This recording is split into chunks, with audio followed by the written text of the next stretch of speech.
எல்லோருக்கும் அன்புக்குரிய வணக்கம். என் பேர் நிக்கில் நாராயணன். நீங்கள் பார்க்குறது ஃபிசிக்ஸ் வாத்தி என்கிற யூடியூப் சேனல். இந்த வீடியோவில் நம்ம டிஸ்கஸ் பண்ண போகிறது நீட் எக்ஸாம் அப்ளை பண்ணுறதுக்கு முன்னாடி என்னென்ன விஷயங்கள் உங்களுக்கு நல்லா தெரிஞ்சுக்கணும் அதை பற்றி தான். அந்த எந்தெந்த விஷயங்கள் இருக்கிறது 3 செக்ஷனாக பிரித்து தான் இந்த வீடியோவில் நம்ம எக்ஸ்பிளைன் பண்ணுவாங்க. அதில் முதல்ல செக்ஷனில் நம்ம டிஸ்கஸ் பண்ண போகிறது ஏன் நீங்கள் நீட் எக்ஸாமுக்கு அப்ளை பண்ணுறாங்க, நீட் எக்ஸாமுக்கு அப்ளை பண்ணிங்கன்னா என்னென்ன விஷயங்கள் உங்களுக்கு கிடைக்கும், அதே மாதிரி நீட் எக்ஸாமு குவாலிஃபை ஆகணும்னா மினிமம் நீங்கள் எவ்வளோ மார்க் எடுக்கணும், இந்த மினிமம் மார்க் எடுத்தீங்கன்னா என்னென்ன அட்மிஷன்ஸ் உங்களுக்கு கிடைக்க சான்ஸ் இருக்கு. ஸோ இதுதான் நம்ம செக்ஷன் 1ல் நம்ம டிஸ்கஸ் பண்ணுவாங்க. செக்ஷன் 2ல் நம்ம டிஸ்கஸ் பண்ண போகிறது சர்டிஃபிகேட்ஸை பற்றி. அப்படின்னா நீங்கள் இப்போ நீட் எக்ஸாம் அப்ளை பண்ணும்போது ஒரு சில சர்டிஃபிகேட்ஸ் நீங்கள் ரெடி பண்ணணும். அது உங்களோட அகாடமிக் சைடில் சர்டிஃபிகேட்ஸ் இருக்கும். 10th மார்க்ஸ், 12th மார்க்ஸ், அந்த மாதிரி. இப்போ நீங்கள் 12th படிக்க போகிற ஸ்டூடெண்ட், இப்போ 12th எக்ஸாம் அட்டன் பண்ண போகிற சொன்னால் அதுக்குன்னு செப்பரேட், இல்லைன்னா 12th முடிச்சு ட்ராப் பண்ணுற ஸ்டூடெண்ட்னா அதுக்குன்னு செப்பரேட்டாக ஒரு செட் ஆஃப் சர்டிஃபிகேட்ஸ் வேணும். அதே மாதிரி உங்களுக்கு ஏதாவது ரிசர்வேஷன் இருக்குன்னா அதுக்கான கொஞ்சம் சர்டிஃபிகேட்ஸ் உங்களுக்கு தேவை. ஸோ அந்த சர்டிஃபிகேட்ஸை பற்றி நம்ம செகண்ட் செக்ஷனில் டிஸ்கஸ் பண்ணுவாங்க. 3வது செக்ஷனில் நம்ம டிஸ்கஸ் பண்ண போகிறது நீங்கள் நீட் எக்ஸாம் குவாலிஃபை ஆகிடுச்சு, நீட் எக்ஸாமில் உங்களுக்கு மார்க் வந்துச்சுன்னா எந்த காலேஜஸ்க்கு നിങ്ങൾക്ക് அட்மிஷன்ஸ் கிடைக்க சான்சஸ் இருக்குது.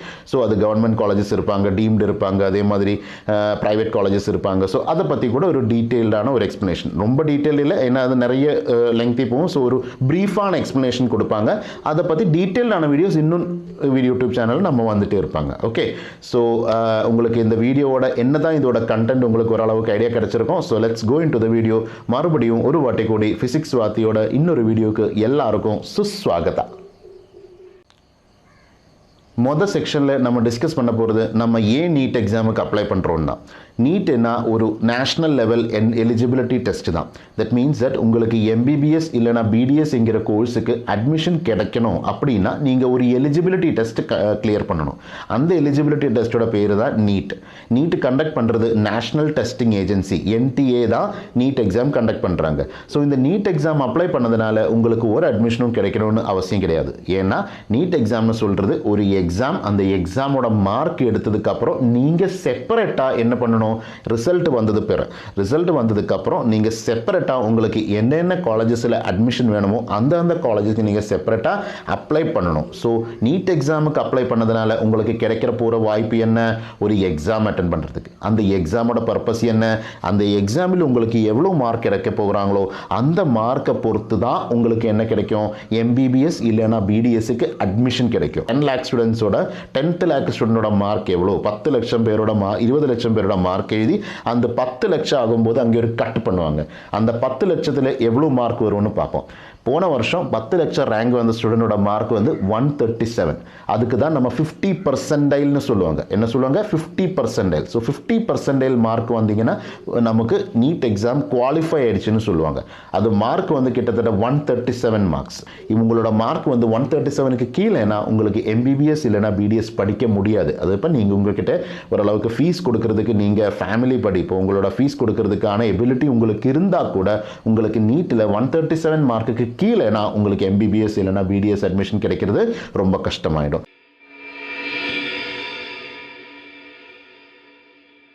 செக்ஷன் நம்பர் 2ல நம்ம டிஸ்கஸ் பண்ண போகிறது சர்டிஃபிகேட்ஸை பற்றி. So let's go into section number 2. So certificates நமக்கு 2 விதமாக பிரிச்சுக்கலாம், அகாடமிக்ஸ் அண்ட் ரிசர்வேஷன் அந்த மாதிரின்னு பிரிச்சுக்கலாம். ஸோ அகாடமிக்ஸ் பார்த்தீங்கன்னா அகாடமிக்ஸில் உங்களுக்கு 10th சர்டிஃபிகேட் மார்க் தேவை, அதே மாதிரி 12th மார்க் லிஸ்ட்டும் தேவைப்படும். இந்த 2 மார்க் லிஸ்ட் உங்களுக்கு வேணும். அப்போ என்ன கேட்பாருங்கன்னா, ஒரு சில ஸ்டூடெண்ட்ஸ் வந்து 12th இப்போ தானே சார் நான் அட்டன் பண்ண போகிறோம், 2024 தான் நான் எக்ஸாம் எழுத போகிறேன், அப்போ எனக்கு எப்படி 12th மார்க் லிஸ்ட் இருக்கும் சார், உங்களுக்கு 12th மார்க் லிஸ்ட் இருக்காது. ஸோ அந்த மாதிரினா நீங்கள் என்ன பண்ணணும்னா, நீங்கள் 10th மார்க் லிஸ்ட் மட்டும் எடுத்து வச்சா போதும். அதே மாதிரி உங்களுக்கு 11th எக்ஸாம் இருக்கும் இல்லையா, ஸோ 11th எக்ஸாம் வந்து பப்ளிக் எக்ஸாம்னா அதோட மார்க் கூட எடுத்து வச்சுருங்க. ஸோ இந்த 2 எக்ஸாமோட மார்க் மட்டும் தான் உங்களுக்கு தேவைப்படும். யாருக்கு, 10th exam and 11th exam for students who are going to right 2024 12th. ஓகேவா, 2024ல 12th எக்ஸாம் அட்டன் பண்ண போகிற ஸ்டூடெண்ட்னா உங்களுக்கு 10th 11th மார்க் மட்டும் போதும். இல்லை நீங்கள் ட்ராப்பர் ஸ்டூடெண்ட் இல்லைனா ரிப்பீட் பண்ணுற ஸ்டூடெண்டாக இருக்கும் இல்லையா, ஸோ ரிப்பீட்டர் ஸ்டூடெண்ட் இல்லைனா ட்ராப்பர் ஸ்டூடெண்ட்னா நீங்கள் பண்ண வேண்டியது என்ன, நீங்கள் 10th 11th and 12th mark list collect பண்ணி வச்சுருங்க. ஸோ இப்படி தான் நீங்கள் சர்டிஃபிகேட்ஸ் அகாடமிக் சைடில் நீங்கள் சர்டிஃபிகேட்ஸ் வேணும். அதே மாதிரி உங்களோட ஆதார் கார்டு கூட அப்டேட் பண்ணி உங்களோட ஃபோட்டோ எல்லாம் லேட்டஸ்டான ஃபோட்டோ எல்லாம் வச்சு ஸோ அப்டேட் பண்ணி வச்சுருங்க. ஸோ அது கூட நீங்கள் பண்ணி வச்சிங்கன்னா உங்களுக்கு நல்லாயிருக்கும். ஸோ இதுதான் நமக்கு சர்டிஃபிகேட் சைடில் அகாடமிக் சென்ஸில் நமக்கு தேவையான சர்டிஃபிகேட்ஸ். அடுத்தது வந்து ரிசர்வேஷன் கனெக்டடாக என்னென்ன சர்டிஃபிகேட்ஸ் நமக்கு தேவைப்படும்னு பார்ப்போம். ஸோ ரெண்டாவது செக்ஷனில் நம்ம டிஸ்கஸ் பண்ண போகிறது ரிசர்வேஷன்ஸை பற்றி தான். ஸோ ரிசர்வேஷன்ஸை பற்றி நம்ம டிஸ்கஸ் பண்ணும்போது ஜென்ரலாக நம்ம தெரிஞ்சுக்க வேண்டிய விஷயம் என்னென்னா, ரிசர்வேஷன்ஸ் நமக்கு அலாட்மெண்ட் டைமில், அப்படின்னா சீட்டில் அட்மிஷன்ஸ், நம்ம எம்பிபிஎஸ் இல்லைன்னா பிடிஎஸ் கோர்ஸில் அட்மிஷன் எடுக்கும்போது தான் நமக்கு என்ன தேவைப்படும், இந்த ரிசர்வேஷன்ஸோட கான்செப்ட் தேவைப்படும். அப்போது இப்போ நம்ம ஏன் பண்ணணும், இப்போது இந்த அலாட்மெண்ட் எடுக்கும்போது 2 விதமான காலேஜஸில் தான் நமக்கு அலாட்மெண்ட் இருக்கும். ஒன்று ஆல் இண்டியா கோட்டா, இன்னொன்று ஸ்டேட் கோட்டா. ஆல் இண்டியா கோட்டானா, ஆல் இண்டியா கோட்டாவில் அட்மிஷன்ஸ் கொடுக்கறது வந்து ஜென்ரலி சென்ட்ரல் கவர்மெண்ட் நடத்துகிற அலாட்மெண்ட் ப்ராசஸ் வழி. ஸோ அதில் சென்ட்ரல் கவர்மெண்ட் ஓன் பண்ண காலேஜஸ் இருக்கும். இப்போ எய்ம்ஸ் இருப்பாங்க, ஜிப்மர் இருப்பாங்க, சென்ட்ரல் யூனிவர்சிட்டிஸ் இருப்பாங்க. இந்த மாதிரி ஒரு சில காலேஜஸ் வந்து சென்ட்ரல் கவர்மெண்ட் ஓன்டாக இருக்குது. ஸோ இந்த சென்ட்ரல் கவர்மெண்ட் ஓன்டான எய்ம்ஸ், இப்போ மதுரையில் எய்ம்ஸ் இருக்குது, டெல்லியில் எய்ம்ஸ் இருக்குது, போபால் இருக்குது, அந்த மாதிரி நிறைய எய்ம்ஸ் இருப்பாங்க. So AIIMS central universities, Delhi university மாதிரி சென்ட்ரல் யூனிவர்சிட்டிஸ், அதே மாதிரி நான் சொன்ன மாதிரி இந்த டீம்டு காலேஜ், இதற்கு எல்லாருக்குமே அலாட்மெண்ட் வந்து சென்ட்ரல் கவர்மெண்ட் இல்லைன்னா ஆல் இண்டியா கோட்டாவில் தான் நடக்கும். ஸோ அதே மாதிரி நம்ம ஊரில் இருக்கிற ஸ்டேட் கவர்மெண்ட் கண்ட்ரோல்டான மெடிக்கல் காலேஜஸ் இருக்குது. இப்போ Stanley medical college, Madras medical college, Coimbatore medical college, PST college, இதெல்லாம் வந்து ஸ்டேட் கவர்மெண்ட் கண்ட்ரோல் இருக்குது. அதில் ப்ரைவேட்டும் இன்க்ளூட் பண்ணுவாங்க. இந்த ப்ரைவேட் காலேஜ் இன்க்ளூடடாக ஒரு சில ப்ரைவேட் காலேஜஸ் கூட வந்து ஸ்டேட் கவர்மெண்ட் கண்ட்ரோல் இருக்கும். அது வந்து ஸ்டேட் தான். இப்போ தமிழ்நாடு அரசு தான் என்ன பண்ணுவாங்க, அலாட்மெண்ட் பண்ணுவாங்க. ஸோ இந்த தமிழ்நாடு அரசோட ரிசர்வேஷன்ஸும் சென்ட்ரல் கவர்மெண்ட் ஆல் இண்டியா கோட்டாவோட ரிசர்வேஷன்ஸும் ரெண்டாக தான் நம்ம பார்க்கணும், ரெண்டு ஒன்றா பார்க்கக்கூடாது. ஸோ நான் இப்போ நீட் அப்ளை பண்ணும்போது நம்ம கொடுக்க வேண்டியது சென்ட்ரல் கவர்மெண்ட்டுக்கான ரிசர்வேஷன்ஸ் தான். ஆக்சுவலி பார்த்தீங்கன்னா அந்த ரிசர்வேஷன் இன்ஃபர்மேஷன் நம்ம கொடுக்கறதுனால நமக்கு எங்கே தான் ரிசர்வேஷன் கிடைக்கும், நமக்கு ரிசர்வேஷன் கிடைக்க போகிறது சென்ட்ரல் கவர்மெண்ட் கண்ட்ரோல் பண்ணுற கவர்மெண்ட் காலேஜஸில். ஸோ அந்த இன்ஃபர்மேஷன் தான் நான் நீட் அப்ளை பண்ணும்போதே கொடுக்க வேண்டியது. கிளியராக இருக்கா? ஸோ எந்த மாதிரி காலேஜஸில் தான் நம்ம இப்போ கொடுக்க போகிற ரிசர்வேஷன் இன்ஃபர்மேஷன் யூஸ் பண்ண போகிறோம்னு இருக்கிறது உங்களுக்கு தெளிவாக கிளியராக இருக்கும். ஸோ இனிமே நம்ம என்ன தான் பார்க்க போகிறோம், என்னென்ன சர்டிஃபிகேட்ஸ் தேவைப்படும், எந்த மாதிரி ரிசர்வேஷன்ஸ் தான் நமக்கு இருப்பாங்கன்னு தான் நம்ம இனிமேல் பார்க்க போகிறோம். சென்ட்ரல் கவர்மெண்ட்டை பொறுத்த வரைக்கும் 3 மேஜரான ரிசர்வேஷன் செக்ஷன்ஸ் தான் இருக்குது. அதில் ஒன்று ஓபிசி என்சிஎல் என்கிற ஒரு செக்ஷன், அடுத்தது எஸ்சி எஸ்டி என்கிற செக்ஷன். எஸ்சி எஸ்டின்னு வேணும்னா 2 செக்ஷனாக கூட பார்த்துக்கலாம். ஸோ எஸ்சின்னு ஒரு செக்ஷன், எஸ்டின்னு ஒரு செக்ஷன், ஃபிசிக்கலி ஹேண்டிகேப்ட், இந்த மாதிரி 4 செக்ஷன்ஸ்னு சொல்லலாம். இந்த 4 செக்ஷன்ஸ் தான் இருப்பாங்க. ஸோ இந்த 4 செக்ஷன்ஸில் முதல்ல நம்ம பார்க்க போகிறது ஓபிசி என்சிஎலை பற்றி. ஸோ ஓபிசி என்சிஎல்ங்கிறது 2 டேர்ம்ஸோட காம்பினேஷன் தான். ஃபஸ்ட்டு ஓபிசி, இன்னொன்று என்சிஎல். ஸோ ஓபிசின்னு சொல்கிறது அதர் பேக்வர்டு கிளாஸஸ் தான். ஸோ என்னென்ன காஸ்ட் ஆக்சுவலி ஓபிசியில் இன்க்ளூடாக இருக்குன்னு இருக்கிறது டிசைட் பண்ணுறது யார், அது ஆக்சுவலி டிசைட் பண்ணுறது சென்ட்ரல் கவர்மெண்ட் தான். அதுக்குன்னு சென்ட்ரல் கவர்மெண்ட் லிஸ்ட் பப்ளிஷ் பண்ணியிருப்பாங்க. அந்த லிஸ்ட்டோட லிங்க் அது ஆக்சுவலி ஒரு கவர்மெண்ட் வெப்சைட்டில் இருக்குது, மைனாரிட்டிஸோட கவர்மெண்ட் வெப்சைட்டில் இருக்காங்க.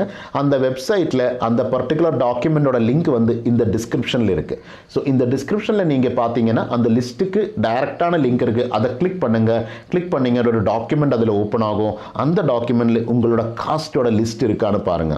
அது தமிழ்நாட்டு அரசு கொடுத்த லிஸ்ட் படி சென்ட்ரல் கவர்மெண்ட் அக்செப்ட் பண்ண லிஸ்ட் தான். ஸோ அந்த லிஸ்ட்டில் உங்களோட காஸ்ட் நேம் இருக்குன்னா you are eligible to be an OBC. நீங்கள் ஒரு ஓபிசியாக சென்ட்ரல் கவர்மெண்ட் ரெக்கக்னைஸ் பண்ணியிருக்காங்க. ஸோ நீங்கள் ஓபிசி என்கிற கேட்டகரியில் சக்ஸஸ்ஃபுல்லி இன் ஆயிடுச்சு. அடுத்த செக்ஷன் வந்து என்சிஎல் என்கிற செக்ஷன். என்சிஎல்னா நான் கிரீமி லேயர். நான் கிரீமி லேயர்னா அதோட மீனிங் என்னென்னா உங்களோட ஆண்டு வருமானத்தை பொறுத்து தான் நீங்களுக்கு ரிசர்வேஷன் இருக்கா இல்லையான்னு பார்ப்போம்.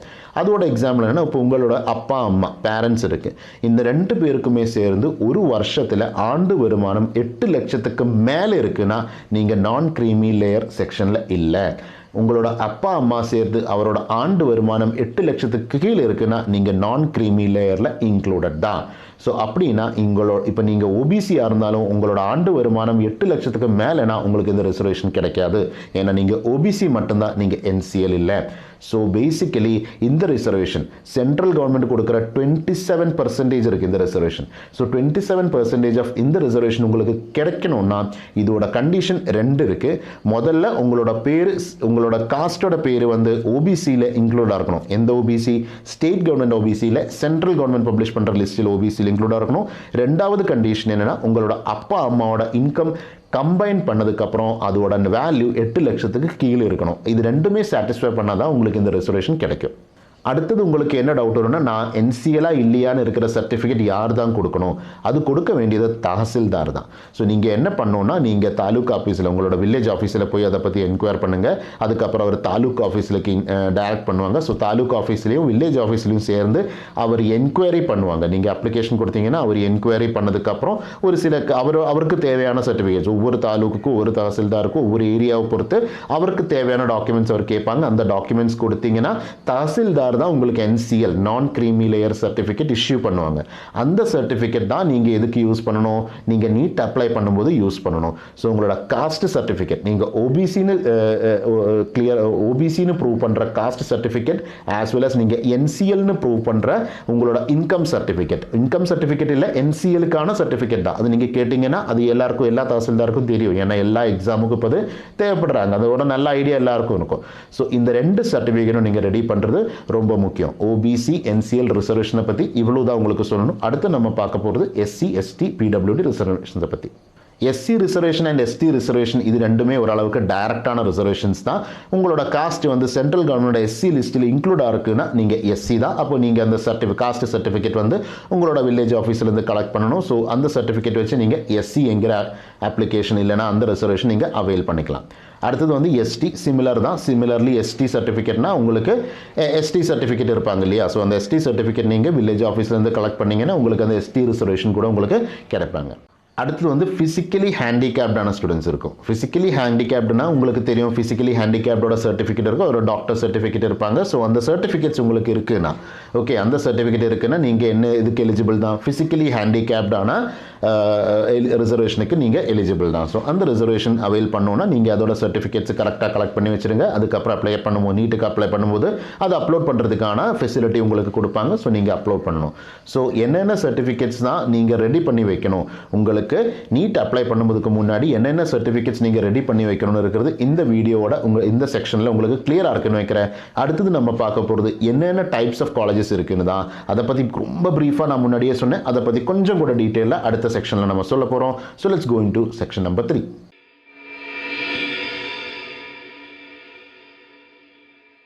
ஸோ 3வது செக்ஷனில் நம்ம டிஸ்கஸ் பண்ண போகிறது டிஃப்ரெண்ட் டைப்ஸ் ஆஃப் மெடிக்கல் காலேஜஸை பற்றி. இப்போ நீங்கள் பார்த்தீங்கன்னா எவ்வளோ டைப்ஸ் ஆஃப் மெடிக்கல் காலேஜஸ் இருக்குன்னு உங்களுக்கு ஸ்க்ரீனில் தெரியுது.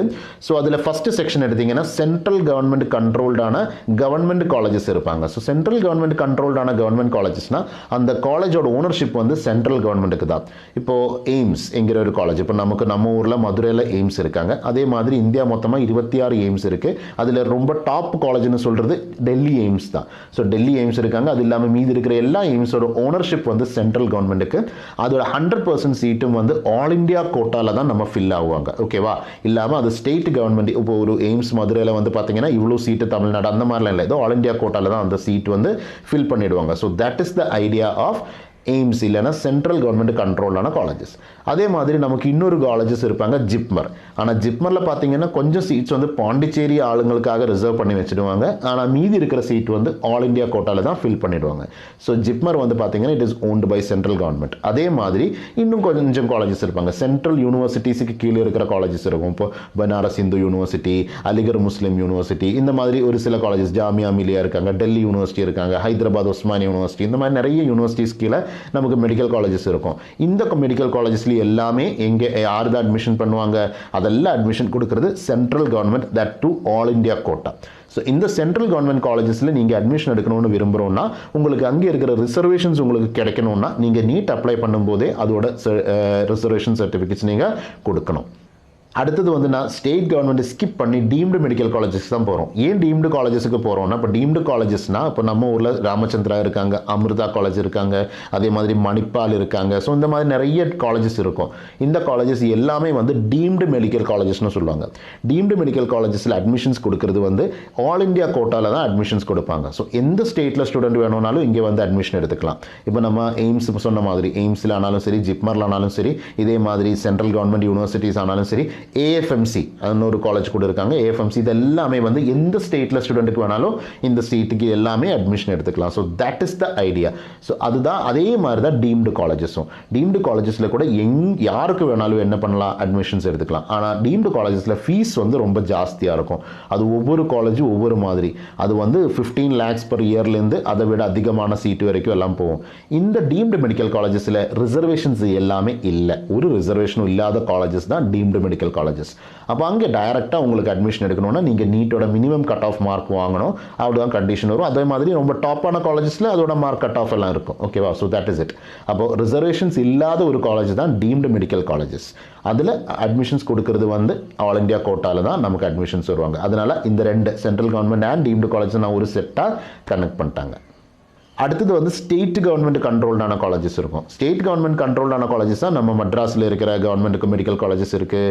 அதே மெட்ராஸ் மெடிக்கல் காலேஜ் இருக்காங்க. அதே மாதிரி நம்ம ஸ்டான்லி மெடிக்கல் காலேஜ் இருப்பாங்க, கோயம்புத்தூர் மெடிக்கல் காலேஜ். இது எல்லாமே வந்து பார்த்தீங்கன்னா these are all government owned, state government, நம்ம தமிழ்நாட்டு அரசோட ஓனர்ஷிப்பில் இருக்கிற காலேஜஸ் தான்.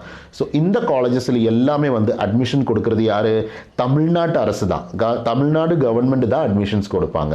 ஸோ அந்த அட்மிஷன்ஸுக்கான ரிசர்வேஷன் கிரைட்டீரியா கம்ப்ளீட்லி செப்பரேட் தான். அது நீட் எக்ஸாம் அப்ளை பண்ணும்போது அதை பற்றி நம்ம ஒரு இன்ஃபர்மேஷனும் கொடுக்க தேவையில்லை.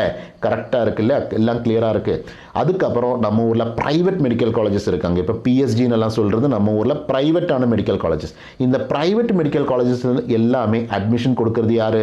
தமிழ்நாட்டு அரசு தான். அங்கே கூட நமக்கு ரிசர்வேஷன்ஸ் எல்லாம் இருக்கும். ஆனால் அந்த ரிசர்வேஷன்ஸோட இன்ஃபர்மேஷன் இப்போ நம்ம கொடுக்க தேவையா? இல்லை. நீட் அப்ளை பண்ணும்போது ஆல் இண்டியா கோட்டாக்கு அப்ளிகபிளான அட்மிஷன்ஸ் ரிசர்வேஷன்ஸ் மட்டும்தான் நம்ம கொடுக்கணும். ஸோ உங்களுக்கு எவ்வளோ விதமான காலேஜஸ் என்கிற பற்றி ஒரு ப்ரீஃபான ஐடியா கிடைச்சிருக்கும்னு நினைக்கிறேன். ஸோ இந்த 3 செக்ஷன்ஸ் தான் இந்த வீடியோவில் நம்ம டிஸ்கஸ் பண்ணுவாங்க. அதே மாதிரி இந்த காலேஜஸை பற்றி தனித்தனியாக வீடியோஸ் வரும். இப்போ பார்த்தீங்கன்னா சென்ட்ரல் கவர்மெண்ட் காலேஜஸை பற்றி செப்பரேட்டான வீடியோ, டீம்டை பற்றி செப்பரேட்டு, தமிழ்நாட்டு அரசோட ஸ்டேட் கவர்மெண்ட் ஓண்டுக்கு பற்றி செப்பரேட்டு, அதே மாதிரி ஸ்டேட் கவர்மெண்ட்டை பற்றி செப்பரேட்டு, ஒவ்வொரு காலேஜை பற்றி செப்பரேட்டான வீடியோஸ் உங்களுக்கு இந்த சேனலில் கண்டிப்பாக வந்துகிட்டே இருப்பாங்க. சேனல் சப்ஸ்கிரைப் பண்ணுங்கள், உங்கள் ஃப்ரெண்ட்ஸுக்கு ஷேர் பண்ணுங்கள், ஃபாலோ பண்ணிட்டே இருங்க. அப்போ தான் உங்களுக்கு இந்த வீடியோஸ் எல்லாமே கரெக்டாக நான் அப்லோட் பண்ணுற மாதிரி உங்களுக்கு வந்துகிட்டே இருப்போம். ஸோ இந்த 3 செக்ஷனில் நம்ம டிஸ்கஸ் பண்ணது நீட் எக்ஸாம் அப்ளை பண்ணுறதுக்கு முன்னாடி என்னென்ன விஷயங்கள் உங்களுக்கு நல்லா தெரிஞ்சுக்கணும் தான். எல்லா வீடியோஸும் உங்களுக்கு எல்லா இன்ஃபர்மேஷனும் உங்களுக்கு கரெக்டாக புரிஞ்சுட்டாங்க. என்னுடைய எபிலிட்டி மேக்ஸிமம் நான் உங்களுக்கு தெளிவாக எக்ஸ்பிளைன் பண்ணுறதுக்காக ட்ரை பண்ணியிருக்காங்க. ஏதாவது டவுட்ஸ் உங்களுக்கு இருக்குன்னா இங்கே வீடியோ கீழே கமெண்ட் பண்ணிவிடுங்க. அந்த டவுட்ஸில் இருக்கிற ஆன்சர்ஸ் எல்லாமே நான் உங்களுக்கு கொடுப்பாங்க. இன்னும் ஒரு சில டாபிக்ஸில் வந்து இன்னும் வீடியோஸ் பண்ண வேண்டியது மாதிரினா அதை பற்றி வீடியோ கூட பண்ணுவாங்க. So I hope the things have been clear. எல்லாம் உங்களுக்கு தெளிவாக சொல்லிட்டாங்க நினைக்கிறேன். இன்னொரு வீடியோவா நான் உங்க முன்னாடி வரும். அது வரைக்கும் நான் Nikhil Narayanan, physics Vaathi. I am signing off from this video and it's a goodbye.